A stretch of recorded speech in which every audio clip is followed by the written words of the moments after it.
ప్రాథమిక పాఠశాలలో భాషా పండితులని ఏర్పాటు చేయాలి. ఏకకాలంలో తెలుగు భాషా పండితుడు ఉండాలి, ఇంగ్లీషు భాషా పండితుడు ఉండాలి, హిందీ భాషా పండితుడు ఉండాలి. ఈ ముగ్గురు పండితులు హై స్కూల్లో ఉంటున్నారు. School assistant Telugu, school assistant English, school assistant Hindi, లేదా తెలుగు పండితు, హిందీ పండితు హై స్కూల్లో ఉంటున్నారు.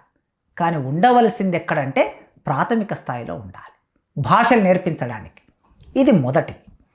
ఇక రెండవది, ఇప్పుడు అమలవుతున్న పద్ధతిలో ప్రాథమిక పాఠశాలలో 1 నుంచి 10 మంది విద్యార్థులున్న పాఠశాలలు ఉంటే ఒక టీచర్ అని, 11 మంది నుంచి 60 మంది విద్యార్థులున్న చోట 2 టీచర్లని ఇప్పుడు అమలవుతూ ఉన్నది. మల్టీ క్లాస్ టీచింగ్ అని అంటున్నారు దీన్ని. మల్టీ క్లాస్ టీచింగ్ అంటే ఏమిటి?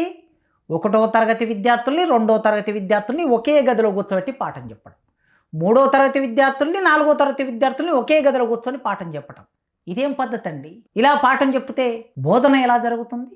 ఏ క్లాసు విద్యార్థికి ఏ క్లాస్ చెప్పాలి అంటే, ఒక క్లాసు చదివిన విద్యార్థికి మరో క్లాసు బోధించటం మూలంగా ఏ విద్యార్థికి ఏ పాఠం చెప్పాలనో ఆ పాఠం కాకుండా వేరే పాఠాలు వినే పరిస్థితి ఏర్పడుతుంది.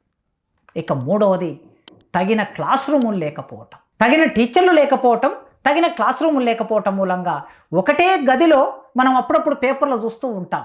ఆ మూలకు 1వ తరగతి వాళ్ళు, ఈ మూలకు 2వ తరగతి, ఈ మూలకు 3వ తరగతి, ఆ మూలకు 4వ తరగతి, 4 తరగతులు ఒకే గదిలో బోధించే పాఠశాలల చిత్రాలని పేపర్లో టీవీలలో చూస్తూ ఉంటాం. ఎందుకు ఈ సమస్య ఉన్నది?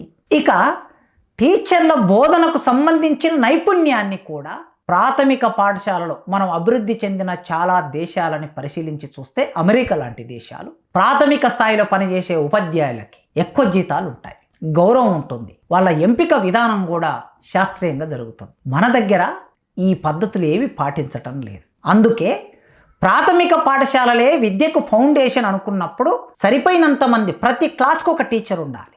మరి ప్రైవేటు స్కూళ్ళకి వెళ్తే ఎల్కేజీ చెప్పేవాళ్ళు ఆ క్లాస్కి ఒక టీచర్, యూకేజీకి ఒక టీచర్, 1వ తరగతి ఒక టీచర్, 2వ తరగతి ఒక టీచర్, సబ్జెక్టు మారినప్పుడల్లా టీచర్ మారుతూ ఉంటాడు. మరి ఇక్కడెందుకు ఇలా ఉంది ప్రభుత్వంలో?